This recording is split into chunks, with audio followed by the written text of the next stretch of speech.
Now, guys, welcome back. Social media is fake, and fuck everybody on social media. Let's start with that. Okay, let's get that out the way. I remember when my guy, what's the dude's name from it was the rapping show that came on and Rhythm and Flow.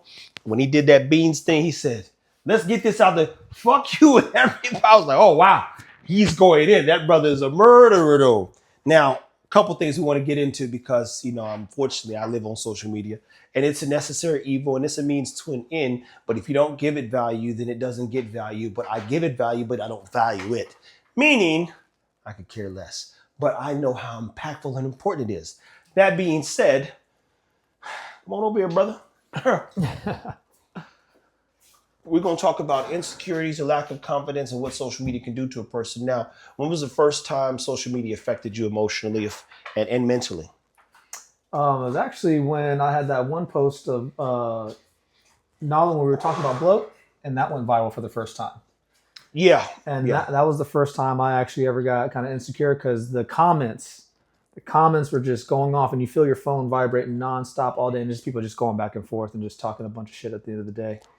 And I remember that shut me down for a couple of weeks in terms of just posting. Well, take a step back and tell them what happened, why it bothered you, what was the annoyance, what you were feeling emotionally, all that stuff. Because again, social media is now taking a kind of charge of some people's lives and them comments. People be getting into them comments. I don't read nothing. I could care less. And if I do see that, I'm like, oh, wow, so that's crazy. Yeah, no, I mean, the post goes up, and then it starts gaining traction. And then, yeah, I mean, it was primarily for me, it was just the comments. People going back and forth talking about, oh, man, that's not correct, or this and that, just letting their opinions get the best of me. And for me, I was just, getting discouraged because I'm like, okay, well, are we right? Are we wrong? And at the end of the day, we're just sharing our experience and our opinion, but I was letting their opinions affect me emotionally. And mind you, so I was like, I'm going to hold off on posting because I don't want to post another thing and then that go viral. And then they start getting to me on that. And I was just letting their perspective affect my journey, realistically. Now, did you know any of these people? Hell no. That's the part right there. So interesting to me. Isn't it? You don't know them, and you let some folks you don't know discourage you from being yourself. That part. Oh, so interesting. And mind you, here's the crazy part. You were the one talking in the video. It wasn't me. You didn't even see me in the video. That's the other part. It was just my dog. Man, I'll tell you this, guys, and this goes to some of the point I'm making. Thought you were about to pass that to me. Is one of the points I'll make to you guys is I told Richard DeBerry and many of my associates about social media's impact, and I just said, listen, my man, let me be very clear in telling you this. These people, comments ain't in the business plan. That part. So when Trev, man, I can't stand these people. I said, I can't either, but I can't say I don't care. So I never get caught up, man. Mm-hmm. So what did you learn in that instance since then? Well, I remember the first time when you said that, that's when it clicked. And I was like, and you said that literally like a couple weeks after, because Richard DeBerry was going through the same thing around the same time. And same thing. And I was just like, damn, once I heard that, well, that makes complete sense. And then I started posting again. And then after that, if anything, the following year, I posted the exact same video because I knew it was going to do just the same thing and actually did more the next year. And that part, I was like, I'm going to ride this wave this time. I don't care what they're saying. I'm going to let them go back. You said 202? I'd have to check the video again. 202 actually. Yes, 202. Yes, he did say 202. In terms of the temperature? Yeah. Yeah, 202. For the water? Uh-huh. Yeah. But then, yeah, the following year when I posted that video again, did 3, 4, 5 more million. And I was like, I'm going to ride this wave this time because they can go back and forth all day. I'm going to keep doing what I need to keep doing. Now, go back and tell them how you got into an insecure state and where that insecurity stems from and lack of confidence and how people you don't know could influence you in any way, shape, or form. Because, I mean, this is a part of this kind of page, people, part of the branding stuff and building brands, believe it or not. When I go into a company, I'm never teaching about their business. I'm teaching them how to be online, manage themselves online, communicate effectively online, and be okay with the rhetoric that comes from people you don't know online. Yeah. So if the person has a good business, that means they put their soul into something. If they have a good brand, well, the branding part's normally my job because the brand, it's the heartbeat. A great business. There's a lot of amazing products out there that unfortunately some people have never heard. What is a grill without George Foreman's name on it? It's a regular thing.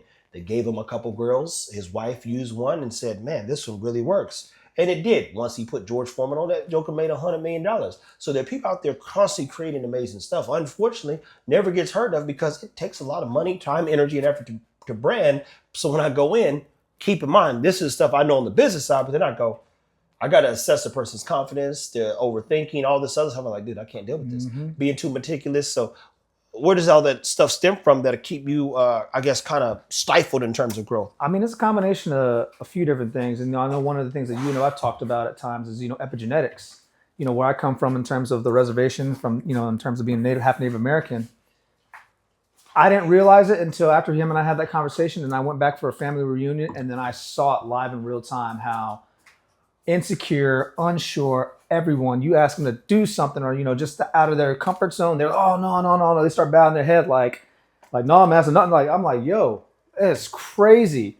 So when I saw that, I was like, dang. So from an epigenetic standpoint, that's where that kind of stemmed from. And then when you're in that type of environment all the time, and then people are constantly like that, then you, in a sense, adopt those same kind of characteristics. The other factor is I didn't grow up around a ton of men. I grew up without my father as well, too. So when you don't have someone who can guide you in some of those instances that will provide certainty and direction and a level of confidence to help push you through things that most people will be like, oh, no, don't worry about it. When you kind of need to go through those things that can help you build that confidence, that's another factor, So, those were a couple of things for sure. That's where that came from growing up. And then, the people always just allowing you to kind of get away with things too. That's the other thing. You start seeing all these things compound over time. And then once it comes to a point where you realize this is an issue, now you got to go back and undo years and years and years of practice bad habits. And that's its own journey in itself. Most people want to go, oh man, I'm going to change this, I'm going to change that, and get 3 or 4 or 5 days in and they kind of go back to the old way. So that's another thing you got to go through a whole extensive process to undo those things, which I'm currently still going through. It's a never ending journey in terms of growth.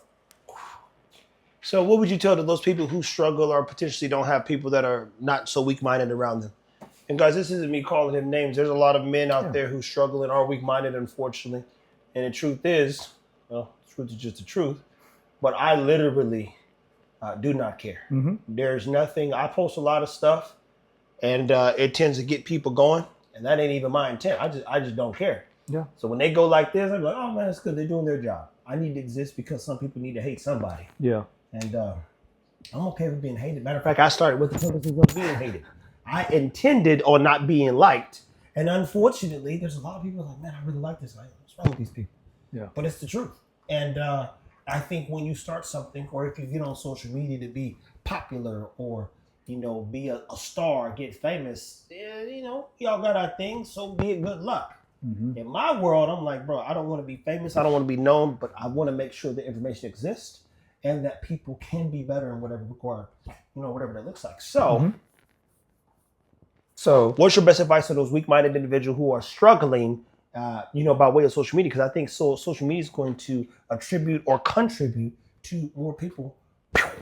Well, I mean, you've heard Trev say at the end of the day, social media is fake. It's basically a giant highlight reel. People are showing you all the good that's happening in your life versus the actual negative that's potentially going on behind the scenes because they want to be perceived a certain way. So that goes back to, one, being honest with yourself, most importantly. And then two, settings are everything. You need to get yourself around, in the real world, not on social media, around individuals who are going to press you, challenge you, and enforce you to want to be better. If there's a goal that you have in mind, get around people who are going to help support that goal as well, too. And they're going to push you along the way and challenge you in ways that are going to force you to get out of your comfort zone. Because if you can't do that and you continue to do that around the same people, all they're going to continue to do is either trying to pull you back into the world that they're already in, or at the end of the day, you'll never get to where you ever want to go because of that, because you're around the wrong set of people. So settings are everything. For me, I get to be around a lot of men who hold me accountable, who call me out on my shit, primarily him, but even the other people that I'm around as well too. They'll still extend and let me know like, hey, well, it sounds like this is what you're going through. This is what you need to be doing in order to overcome this, and that. So settings are definitely going to be everything from my personal experience. Without these settings, then I probably wouldn't have been as far as where I am now in terms of growth. I wouldn't have done the things I've done in real estate, in terms of entrepreneurship. I wouldn't have done a lot of things, picked up the camera, learned how to shoot, edit, etc., had I not been in an environment that challenged me and constantly pushed me. Man. Well, guys, A couple things to be mindful of while we go down our journey of bringing you into our world. I'm now exposed like a nerd, and here's one of the things I had to come to terms with more recently than not. I don't get to run and hide, be less than, or be invisible. When I look at my core or me being the nucleus of quite a few things, I'm involved in a lot of greatness. And the beauty about it is most of these people, I can't fathom. Like, man, I just don't know what to do. And I'm like this. Well, you got this product, you got this. Just do this. They're like, oh man, really? And they start overthinking. So you come in, you add value, assist, but there's nowhere for me to run. And so I said to myself, if we do this for the next year, even just a year, solid year of effort, time, energy, exposure, building brands, working with brands, acquiring things. I've always gotten in a place where people just give me everything. Hey, Trev, you need this? I'm like, this is crazy. I just was thinking about this. And I just, even on the coffee thing, I just said, I'm only buying coffee twice a week. I'm no longer going to do this, and that. I was thinking about getting a Keurig. You go and you assist in a coffee brand and you give it all the coffee essentials plus some of the best beans. You go, what? It's that running. Like, the minute I say something, I ain't going to do. And then, if I can do the work, which God knows I can do the work, it just happens, man. It's just, there's no way for me. It's like, damn, that just happened. That's crazy. But it happens 9 out of 10 times. It's going to happen. So here we are in the coffee space, and I kid you not, I had stopped and committed to buying less, or found one of the spots that had a $4 coffee that was good. I was like, okay, I'll get that when I'm there. If I'm not there, different mornings I want to go over there and sit down and chills Neil. But for the most part, I still like twice a week. There's plenty of time, like twice a week. And I was getting coffee 4 or 5 days a week. Now I can make it for myself, and it be high level coffee at that. So just when you think, again, that's what I'm saying, social media is not real, but it is real. But the people I've connected to through social media, man, it's been a pleasure. But I ain't getting caught up in no hype and no bullshit, because the bullshit, it'll get you, man. It'll get you if you let it, man. So any more advice you want to give these people, because that was the particular post for you. And I don't understand it. Like, I don't even know what kind of question to ask, because I don't live in that state where I'm like, man, they're saying such and something like this. Hey, mindset, the mind is a powerful thing at the end of the day, and this is a conversation him and I had off camera one time that he highlighted in terms of just even positivity, how you think, right? And, from the outside, I'm exuding positivity, but on the inside, I'm thinking everything negative, all that could go wrong, everything that could, bad that could happen. And what happened? All the good, all the bad that was happening kept happening because I was focused internally on all the negative.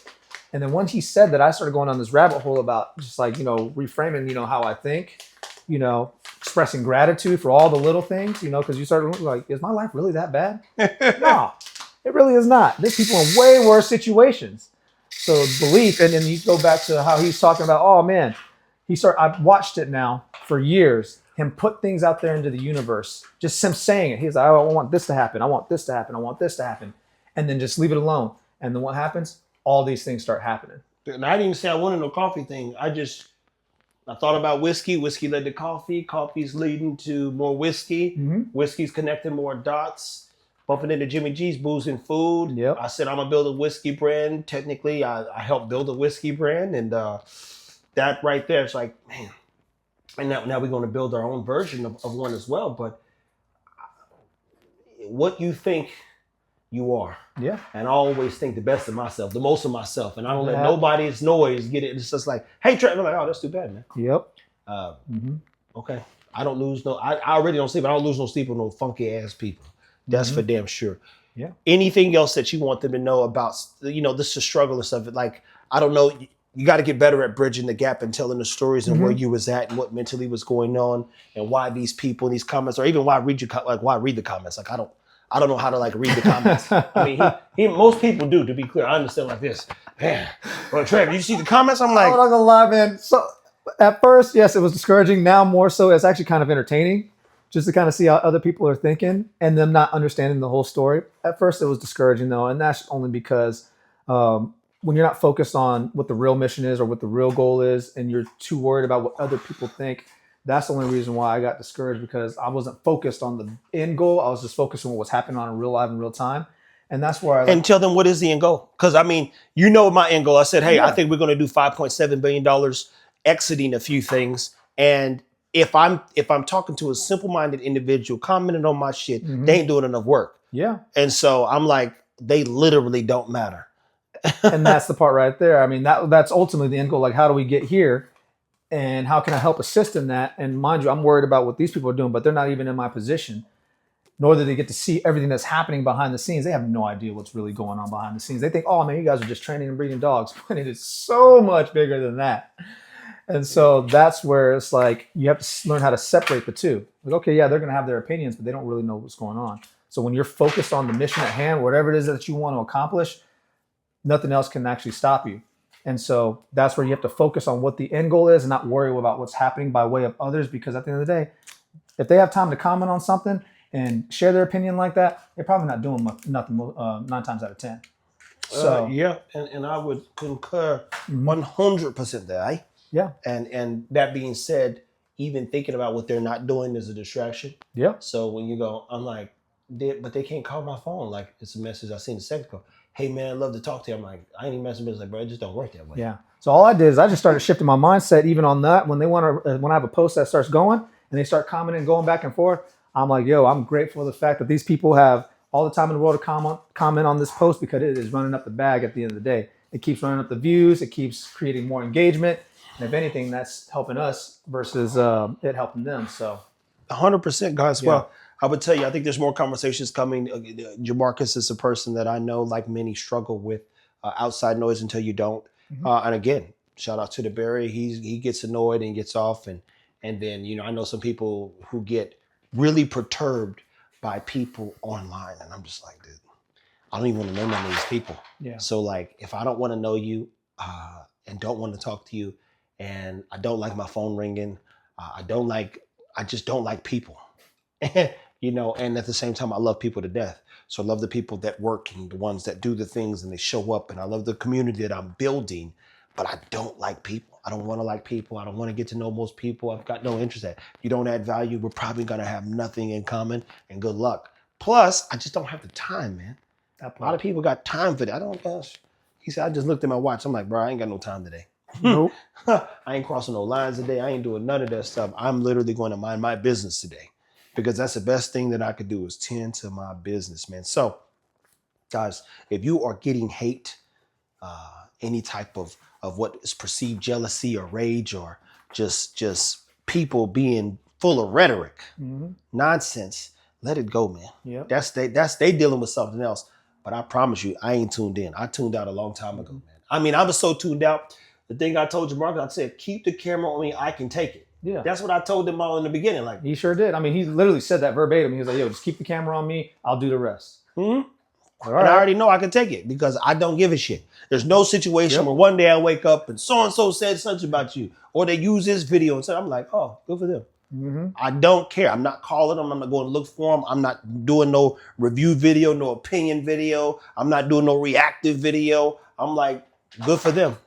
Let me get back to what I'm doing, because trust me, on the path I'm on, it's I got more work to do than I can have even conversations about. Yep. So I was like, man, we might as well have some conversation about stuff. Now, the only reason why I could do 3 or 4 things at once, but I do not remember. So we got to get off this right here. You got to show me this video so I can know what to do with this machine, and then go from there. Then we're gonna go back to the other thing, talking about coffee and coffee brands. Yeah. Gotta stay motivated, man. That's the big thing. Stay motivated, be encouraged.